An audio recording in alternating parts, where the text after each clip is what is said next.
तो जय हिंद प्यारे बच्चों, क्लास 10th बायोलॉजी का एनसीईआरटी पंच में आपका स्वागत है।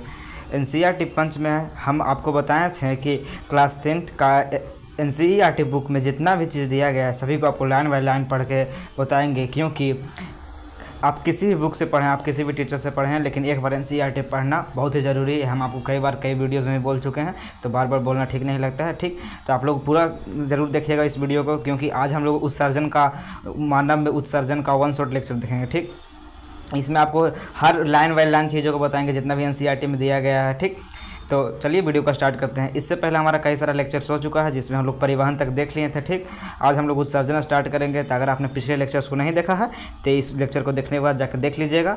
ठीक, अब आज हम लोग नया शुरू करेंगे उत्सर्जन। ठीक, ये हमारा बता देते हैं आपको पहले इसके बारे में इंट्रोडक्शन कि उत्सर्जन के बारे में। उत्सर्जन वैसे अगर देखेंगे तो हमारा बायोलॉजी का चैप्टर कितना है, बायोलॉजी का चैप्टर 4 है। ठीक, बायोलॉजी का चैप्टर 4 है हमारा उत्सर्जन। इसमें हम लोग पढ़ेंगे, पहले हम लोग पढ़ें, पहला चैप्टर पढ़े थे पोषण। पोषण में हम लोग पढ़ें कि भोजन कैसे खाते हैं, पोषण तंत्र के बारे में, पाचन तंत्र के बारे में। दूसरा चैप्टर पढ़े थे श्वसन। श्वसन में हम लोग कैसे खाना सांस लेते हैं उसके बारे में पढ़ें। तीसरा चैप्टर हम लोग पढ़ें परिवहन। परिवहन में हम लोग पढ़ें कि जो हम खाना खाते हैं और सांस लेते हैं, ऑक्सीजन का पूरे शरीर में कैसे परिवहन होता है, और खाना भोज्य पदार्थ, तरल पदार्थ होता है, उसका पूरे शरीर में कैसे परिवहन होता है। आज हम लोग चौथा चैप्टर पढ़ेंगे जिसका नाम है उत्सर्जन। इसमें हम लोग पढ़ेंगे जो अपचा भोजन का कैसे उत्सर्जन किया जाता है, मूत्र का उत्सर्जन कैसे होता है। ठीक, तो आज हम लोग इस चीज़ों को पढ़ेंगे उत्सर्जन में। ठीक, तो चलिए आज के लेक्चर को स्टार्ट किया जाता है। आप लोग फटाफट इस वीडियो को अपने मित्रों के पास शेयर कर दीजिए। जितने भी आपके क्लास 10th में मित्र हैं, दोस्तगण हैं, सभी के पास शेयर कर दीजिए ताकि उनको भी इस सीरीज़ का, एनसीईआरटी सीरीज़ का पंच का लाभ हो। ठीक, चलिए शुरू करते हैं। देखिए उत्सर्जन में देखिए लिखा गया है, हम चर्चा कर चुके हैं कि जीव प्रकाश संश्लेषण तथा श्वसन में जनित वज्र गैसों से कैसे छुटकारा पाते हैं। अन्य उपापचयी क्रियाओं में जनित नाइट्रोजन युक्त पदार्थों का निकालना आवश्यक है। जितने भी हमारे शरीर में उपापचयी क्रियाएं होती है उन सभी में जो नाइट्रोजनी पदार्थ निकलता है हानिकारक होता है हमारे शरीर के लिए, जैसे अमोनिया होता है, यूरिया होता है ना, उसको निकालना बहुत ही ज़रूरी होता है।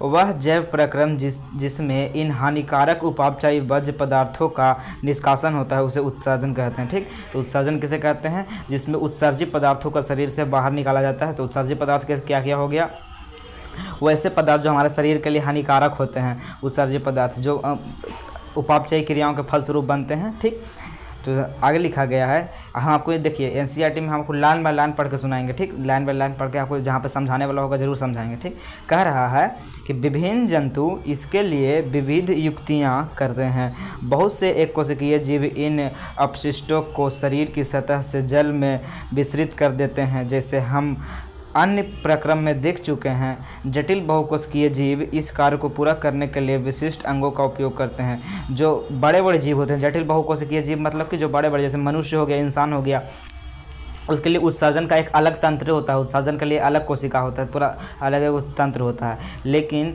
जो छोटे छोटे एक कोशिकीय जीव होते हैं उनमें उत्सर्जन के लिए कोई अलग तंत्र या अलग कोशिका की जरूरत नहीं होती है। क्योंकि एक कोशिकीय है, उसी में उसका परिवहन, पोषण, श्वसन, उत्सर्जन सब कुछ होता है। ठीक, जैसे आप लोग अमीबा को देखते होंगे, इस प्रकार से अमीबा होता है, इसी के अंदर उत्सर्जन, परिवहन ऐसी होता है एक ही कोशिका की मदद से। लेकिन हमारे शरीर में जो जटिल एक बहुकोशिकीय जीव यानी कि मनुष्य हो गया, कुत्ता हो गया, बिल्ली हो गया, बड़ा बड़ा जीव हो गया ना, इन सभी में क्या होता है, अलग अलग अंग पाए जाते हैं अलग अलग कार्यों के लिए। ठीक, तो उत्सर्जन के लिए भी अलग अंग है।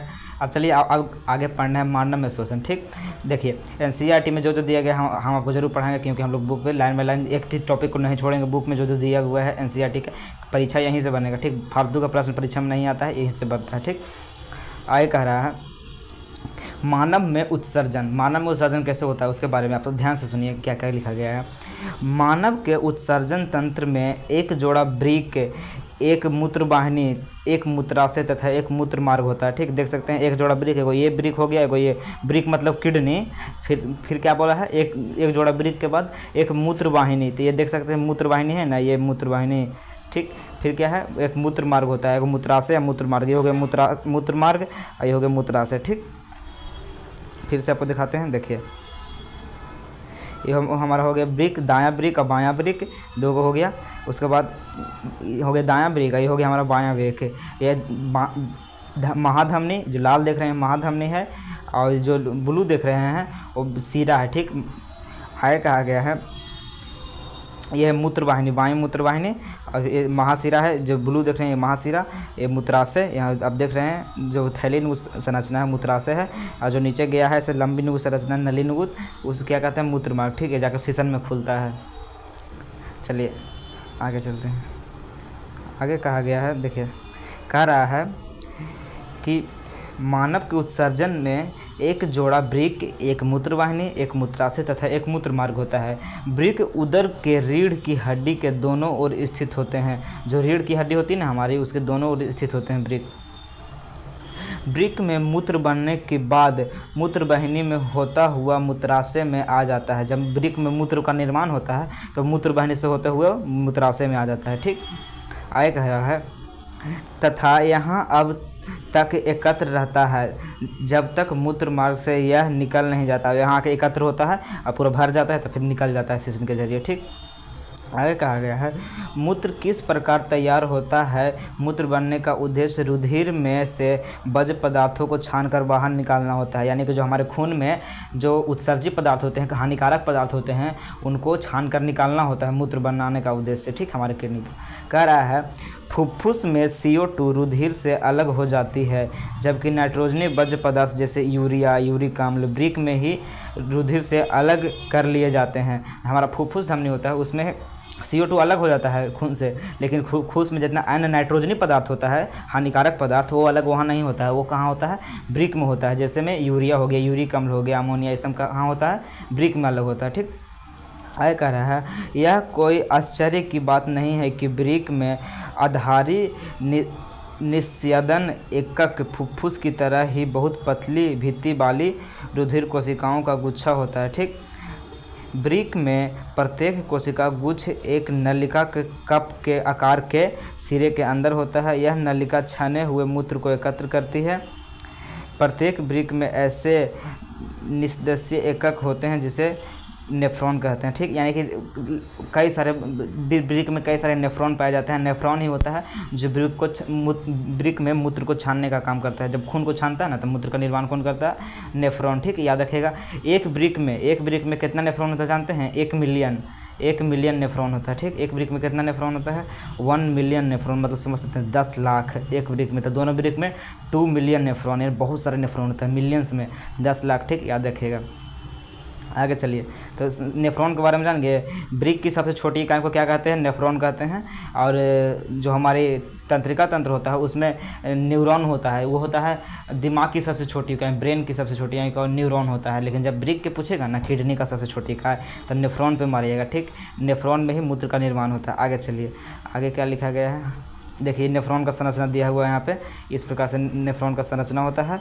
इसमें आपको संरचना इसका दिखाते हैं। देखिए ये होता है ग्लोमेरुलस होता है, बीच में देख रहे हैं, इसको कहते हैं ग्लोमेरुलस। इसको जो आप देख रहे हैं इसको कहते हैं संग्राहक वाहिनी, ठीक, जिसमें मूत्र को संग्रहित किया जाता है, फिर मूत्र वाहिनियाँ में भेज दिया जाता है, ग्लोमेरुलस। और यहाँ पर 2 गो आता है, एक होता है वृक्क धमनी की शाखा, जो लाल लाल आप देख रहे हैं वृक्क धमनी की शाखा है, जिससे खून आता है अंदर। यहाँ पे जो ब्लू कलर का देख रहे हैं वो वृक्क का धमनी है, ठीक। देखिए लाल ब्लू यहाँ पर कनेक्ट धमनी सिरा है, पूरा सब नामांकन के साथ दिया गया। देखिए जो इसको बीच में देख रहे हैं ना, ये पूरा इसको कहा जाता है ग्लोमेरुलस। क्या कहा जाता है? ग्लोमेरुलस, ठीक। और इसको जो बीच में देख रहे हैं ना, जो इसको कहा जाता है बोमेन संपुट, ठीक। अब देखिए ध्यान से, ये जो पूरा देख रहे हैं ग्लोमेरुलस, जो बीच में देख रहे हैं ना, ये बोमेन संपुट है, ठीक। वृक्क की शाखा इस प्रकार से इसका संरचना होता है नेफ्रॉन का, ठीक। इस देख लीजिए आप लोग नेफ्रॉन का संरचना। चलिए इसके बारे में पढ़ते हैं क्या क्या कह रहा है। यहाँ पे क्या बोले थे? नेफ्रॉन कहते हैं जो आपस में, देखिए नेफ्रॉन के बारे में बताया गया है, जो आपस में निकटता से पैक रहते हैं। यानी कि बहुत सारे नेफ्रॉन रहते हैं, एक वृक्क में बहुत सारे नेफ्रॉन रहते हैं जो आपस में निकटता यानी कि बहुत सटल रहते हैं, ठीक। कह रहा है प्रारंभिक निस्यंद में कुछ पदार्थ जैसे ग्लूकोज, अमीनो अम्ल, लवण और प्रचुर मात्रा में जल रहते हैं, ठीक। जैसे जैसे मूत्र इन नलिकाओं में प्रवाहित होती है, इन पदार्थों का चयनित पुनर्अवशोषण होता है। जल की मात्रा पुनर्अवशोषण की शरीर में उपलब्ध अतिरिक्त जल की मात्रा पर तथा कितना विलेय वज्र उत्सर्जित करना है उस पर निर्भर करता है। यानी कि जल कितना अवशोषित होगा वहाँ, अब जब पूरा ग्लूकोज एमिनो अम्ल लवण का अवशोषण होता है वहाँ पर, तो जल कितना अवशोषण होगा उसकी मात्रा किस पर निर्भर करता है, कितना नाइट्रोजनी पदार्थ उत्सर्जन हुआ है इसको निकालने के लिए, विलय करने के लिए कितना जल चाहिए उसकी मात्रा पर निर्भर करता है। आगे कह रहा है प्रत्येक वृक्क में बनने वाला मूत्र एक लंबी नलिका मूत्रवाहिनी में प्रवेश करता है जो वृक्क के मूत्राशय से जोड़ती है।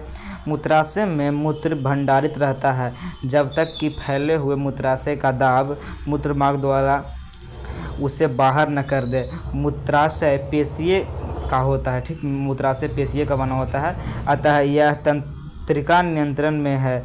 जो मूत्राशय होता है उस पर हमारा नियंत्रण होता है, हमारा ब्रेन का कंट्रोल होता है, लेकिन वृक्क पे ब्रेन का कंट्रोल नहीं होता है। आप लोग चाहिएगा तब किडनी से बनाना बंद कर दीजिएगा, नहीं, लेकिन जो मूत्राशय होता है कब मूत्र को बाहर निकालना है कब नहीं निकालना है हमारे तंत्रिका ब्रेन का कंट्रोल में होता है। आगे कह रहा है इनकी चर्चा हम कर चुके हैं, परिणाम स्वरूप हम प्रायः मूत्र निकासी को नियंत्रित कर लेते हैं। जो मूत्र निकासी उसका नियंत्रित क्यों करते हैं, क्योंकि जो मूत्राशय होता है वो पेशियों का बना होता है, यानी कि तंत्रिका तंत्र ढेर सारा उसमें पाया जाता है, जिसके कारण हमारे ब्रेन का कंट्रोल होता है उस पर, ठीक। आगे बताया गया कृत्रिम वृक्क के बारे में, जिसे अपोहन विधि कहा जाता है। कृत्रिम वृक्क को क्या कहा जाता है, अपोहन, ठीक, ऑब्जेक्टिव बनता है, याद रखिएगा। तो यहाँ पे इतना सब कुछ बताया गया था इसके बारे में एनसीईआरटी में, ठीक। अगर आप लोग चाहते हैं कि इसका पीडीएफ डाउनलोड करके खुद से भी पढ़ने के लिए तो आप पढ़ सकते हैं। आपको पीडीएफ डाउनलोड करने के लिए कहीं भी आपको मिल जाएगा, वेबसाइट बहुत सारा है और फिर एप्लीकेशन भी है, लेकिन फिर भी हम आपको एक बता देते हैं। एक एप्लीकेशन है ई-लोट्स नाम का, ई-लोट्स ये एप्लीकेशन है, इसको इंस्टॉल कर लीजिएगा, या फिर यहाँ पर से जाके क्रोम ब्राउज़र पे इस पर लॉगिन करके आप देख सकते हैं। ये सरकारी है एप्लीकेशन, ये जो वेबसाइट है ना सरकारी है, इस पर कोई ऐड वेड नहीं चलता है, ठीक, ये पर सरकारी है। यहाँ पर जाके आप किसी भी क्लास का इंस्टॉल कर सकते हैं, नहीं तो आप जहाँ से इंस्टॉल कीजिएगा करिएगा, ठीक। हम यहीं से किए हैं, ठीक, याद रखिएगा। आगे चलिए, आप पढ़ना चाहते हैं तो वहाँ जाके इंस्टॉल कर सकते हैं खुद से, ठीक। आगे कह रहा है कृत्रिम वृक्क के बारे में, अपोहन के बारे में। अपोहन विधि क्या है, कहा गया है उत्तरजीविता के लिए वृक्क जैसे अंग है कई कारक जैसे संक्रमण, आघात या वृक्क के समित रुधिर प्रवाह वृक्क की क्रियाशीलता को कम कर देते हैं। यह शरीर में विषैले अपशिष्ट को संचयित करता है जिससे मृत्यु भी हो सकती है, ठीक। जब वृक्क काम करना बंद कर देता है तो हमारे शरीर में बहुत सारे विषैले अपशिष्ट पदार्थों का संचयन होने लगता है, जैसे अमोनिया, यूरिया, ये सब के, जिससे मृत्यु भी हो सकती है, ठीक। वृक्क अपक्रिय होने की अवस्था में, यानी जब वृक्क काम करना नहीं होता है, कृत्रिम वृक्क का उपयोग किया जा सकता है। एक कृत्रिम वृक्क नाइट्रोजनी अपशिष्ट उत्पादों को रुधिर से अपोहन विधि द्वारा अलग करता है, ठीक। जो कृत्रिम वृक्क होता है अपोहन विधि द्वारा डायलिसिस मशीन जो होता है, एक कृत्रिम वृक्क अपोहन विधि द्वारा रुधिर में से नाइट्रोजनी पदार्थों को अलग करता है, ठीक। आगे कहा गया है कृत्रिम वृक्क बहुत सी अर्धपारगम्य अस्तर वाली नलिकाओं से युक्त होती है। ये नलिकाएं अपोहन द्रव में भरी टंकी में लगी होती है। इस द्रव का प्रसारण दाब रुधिर जैसा ही होता है, लेकिन इसमें नाइट्रोजनी अपशिष्ट नहीं होते हैं। रोगी के रुधिर को इन नलिकाओं से प्रवाहित कराते हैं। इस मार्ग में रुधिर के अपशिष्ट उत्पाद विसरण द्वारा अपोहन द्रव में आ जाते हैं।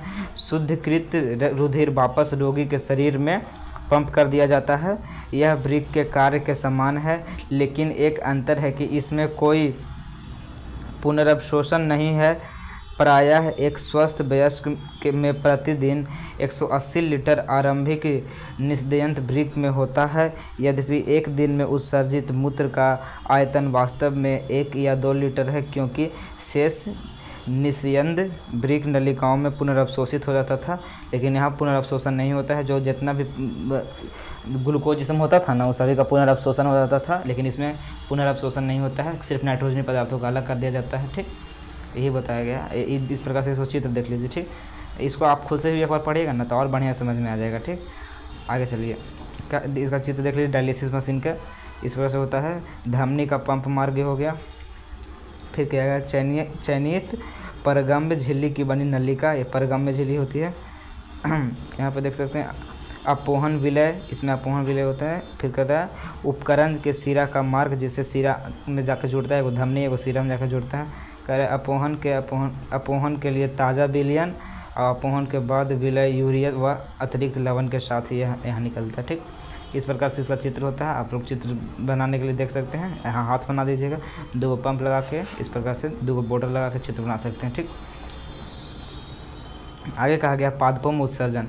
तो इस जो हमारा बुक है उसमें इतना लिखा गया था उत्सर्जन के बारे में। ठीक, अगर आपको समझ में नहीं आ रहा है तो क्योंकि एनसीईआरटी का लैंग्वेज भी थोड़ा हार्ड होता है, आप लोग एक बार खुद से इसको पढ़िएगा। पीडीएफ डाउनलोड करके इसका इलोट्स नाम का एप्लीकेशन बताए दिए हैं, वहाँ से जाके इसको डाउनलोड कीजिएगा ना पीडीएफ का, तो खुद से एक बार पढ़िएगा ना तो आपको और अच्छी तरह से समझ में आएगा। ठीक, आगे चलिए, आगे कहते हैं, क्योंकि एक बार एनसीईआरटी को पढ़ना रीड करना बहुत ही ज़रूरी होता है। वैसे आप किसी और भी टीचर से या फिर आप पढ़ सकते हैं वहाँ पे, या फिर किसी और बुक से, भारतीय वन की बुक में और बढ़िया समझाया गया होगा, लेकिन एनसीईआरटी से क्वेश्चन बनता है, इसलिए यहाँ पढ़ना बहुत ही ज़रूरी होता है।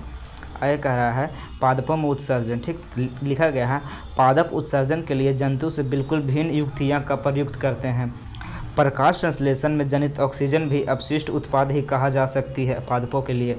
ठीक, जैसे हमारे लिए कार्बन डाइऑक्साइड होता है ना, श्वसन के दौरान वो अपशिष्ट पदार्थ होता है कार्बन डाइऑक्साइड, उसी प्रकार से जो ऑक्सीजन होता है वो पेड़ पौधों के लिए अपशिष्ट पदार्थ होता है। ठीक, हम पहले चर्चा कर चुके हैं कि पौधे ऑक्सीजन तथा कार्बन डाइऑक्साइड के साथ कैसे व्यवहार करते हैं, यानी कि कार्बन डाइऑक्साइड लेते हैं और ऑक्सीजन छोड़ते हैं तो जानवर करते हैं। वे अतिरिक्त जल को बाष्पोत्सर्जन द्वारा छुटकारा पाते हैं, जितना भी उसके पास एक्स्ट्रा जल होता है वो सभी को बाष्पोत्सर्जन द्वारा उसको बाहर वायुमंडल में भेज देता है। दिखाइए कि भैया उसको एक्स्ट्रा जल क्यों मिल जाता है, जितना चाहिए उतना काहे नहीं लेता है, तो एक्स्ट्रा जल इसलिए लेता है ताकि जो मान लीजिए हमारा पेड़ है, पेड़ का जो जड़ रहता है नीचे मट्टी के अंदर, इसे जितना भी नीचे खनिज लवण होता है ना, खनिज लवण, उन सभी को जल में घुलाकर वो अपने पेड़ अपने अंदर लेता है। अगर जल में ही घुला कर, अगर जल में नहीं घुलाएगा ना तो नहीं ले पाएगा अपने अंदर पेड़। तो जड़ जो होता है ना, इसमें जल यानी पानी में घुल कर ही सारा खनिज लवण को अंदर लेता है, इसलिए जब सोचता है कि ज़्यादा खनिज लवण लेने के लिए उसको ज़्यादा पानी लेना पड़ता है। ऐसे समझिए ना कि आपको प्यास ना थी, आपको भूख लगल है, आपको क्या लगा है, भूख लगा है। ठीक, भूख लगा है तो आपको चाहिए कि आपको चाहिए खाना, लेकिन शर्त है कि आपको खाना ऐसा नहीं खा सकते हैं, खाना को पानी में डाल के ही खा सकते हैं। मान लीजिए ऐसा कुछ खाना है जिसको आप एक गिलास पानी में एक ही रसगुल्ला खा सकते हैं, ऐसे कहा गया है। ठीक, तो आपको क्या करेगा, बार बार आपको चाहिए 5 गो कम से कम, तो आप 5 गो लीजिएगा तो आपके पास एक्स्ट्रा पानी हो जाएगा ना, तो उस पानी को बाष्पोत्सर्जन द्वारा बाहर निकाल देता है। पत्तियों में बाष्पोत्सर्जन होता है, उसके द्वारा जो पेड़ पौधे होते हैं उसको बाहर निकाल देते हैं। वही बताया गया है कि अतिरिक्त जल को बाष्पोत्सर्जन द्वारा छुटकारा पा सकते हैं, यानी कि जो एक्स्ट्रा जल चल जाता है जब पदार्थों को अंदर लेते हैं, जो खनिज पदार्थ होते हैं उसको अंदर लेते हैं अपने शरीर में जड़ों द्वारा, तो एक्स्ट्रा जल भी चला जाता है उसके साथ। ठीक, उसको बाष्पोत्सर्जन द्वारा छुटकारा पा लेता है। कहा गया पादप में बहुत से उत्तक मृत कोशिकाओं के बने होते हैं। जैसे आप लोग जानते होंगे पादप का जो खाल होता है सब मृत कोशिका का बना होता है, उसको काटिएगा तो उसमें से लासा उसा नहीं निकलता है, यानी मृत कोशिका का होता है। और वे अपने कुछ भाग जैसे पत्तियों का क्षय भी कर सकते हैं। बहुत से पादप अपशिष्ट उत्पाद कोशिकीय रिक्तिका में संचित रहते हैं। पौधों से गिरने वाली पत्तियां भी अपशिष्ट उत्पाद संचयित रखते हैं। अन्य अपशिष्ट पदार्थ रेजिन तथा गोंद के रूप में विशेष रूप से पुराने जाइलम में संचित रहते हैं। ये बहुत ही महत्वपूर्ण ऑब्जेक्टिव प्रश्न है, पूछा जाता है रेजिन और गोंद कहाँ संचित होता है, तो याद रखिएगा पुराने जाइलम में संचित होता है रेजिन और गोंद। आगे क्या है, पादप भी कुछ अपशिष्ट पदार्थों को अपने आसपास मृदा में उत्सर्जित कर देते हैं, पत्तों द्वारा उत्सर्जित करते हैं। ठीक, तो इस प्रकार से पादप में उत्सर्जन के बारे में दिया गया है, यहाँ पर ख़त्म होता है हमारा। इसके बाद क्वेश्चन है आपने क्या सीखा, प्रश्न उत्तर थोड़ा है। नेफ्रॉन की संरचना की क्रियाविधि का वर्णन करना, उत्सर्जित पदार्थों से छुटकारा पाने के लिए पादप किन किन विधियों का उपयोग करते हैं, मूत्र बनाने की प्रक्रिया का नियम का किस प्रकार होता है, सब लिखना है। फिर आपने क्या क्या सीखा इसके बारे में बता दिया है। कि चलिए इसको थोड़ा सा एक समरी के रूप में दिया है, इसको पढ़ लेते हैं। कहा गया है आपने क्या सीखा, कहा है विभिन्न प्रकार के गतियों को जीवन का सूचक माना जा सकता है। जो विभिन्न प्रकार की गति होता है उसे हम पता कर सकते हैं कोई जीव जिंदा है या मृत है। ठीक, आगे कहा है जीवन के अनुरक्षण के लिए पोषण, श्वसन, शरीर के अंदर पदार्थों का परिवहन, अपशिष्ट पदार्थों का उत्सर्जन एक प्रक्रम आवश्यक है। ठीक, इसी को जैव प्रक्रम कहते हैं। आगे कहा गया स्वपोषी पोषण में पर्यावरण से सरल कार्बनिक पदार्थों को लेकर तथा बाह्य ऊर्जा स्रोत जैसे सूर्य का उपयोग करके उच्च ऊर्जा वाले जटिल कार्बनिक पदार्थों का संश्लेषण करना है, यानी कि प्रकाश संश्लेषण में कार्बन डाइऑक्साइड से क्या बनता है, ग्लूकोज बनता है। आगे कह रहा है विषम पोषी पोषण में दूसरे जीव द्वारा तैयार किए गए जटिल पदार्थों का अंतर्ग्रहण किया जाता है। आगे कहा मनुष्य में खाए गए भोजन का विखंडन भोजन नली के अंदर कई चरणों में होता है।